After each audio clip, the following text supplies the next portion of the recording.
This video is the last part of 4.4.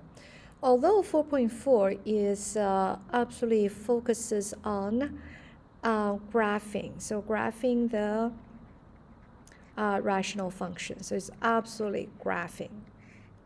But on top of that, whenever we talk about function, there's always two things, whether it's of graphing to be considered or solving to be considered. Now, from the graph point of view, what is a solving for x means? Solving for x means is to find the x-intercept. Also means what is x value? What is x value when y equals to 0?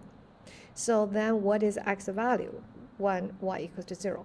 Or another way to think is there's a whole function, because that means it's y. When this equals to 0, then how much is the x value? That's what we are trying to find out. Now, in this section here, the examples and this request of this question is trying to say by graphing the function to locate the x-intercept, which, as a matter of fact, I don't even necessarily agree, because this is pretty difficult to find the solution just by graphing. Especially, for example, if the solution becomes like that, how can I even read off the graph to locate the coordinates? To me, it is impossible. So, of course, we wanted to graph this as practice. Sure, go ahead and graph it. And then, yeah, you might see, well, this is a -3, and this is a +3. You might be able to see it. But nevertheless, you can always use algebraic manipulation to solve for x. And it is much, much easier.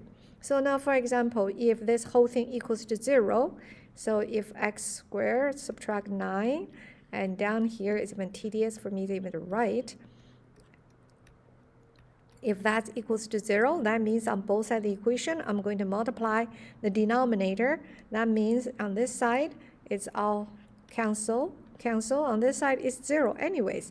So then you ended up with that equals to 0, and x equals to -3, and then I'm done, right?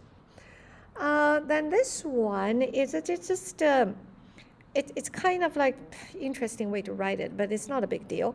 So you just have to first of all change this whole thing into a regular way of write rational function. That means this is denominator, the denominator is 1, so the common denominator is x plus 1, x minus 1, and then do your usual thing to put them together, and then that becomes this kind of a rational function.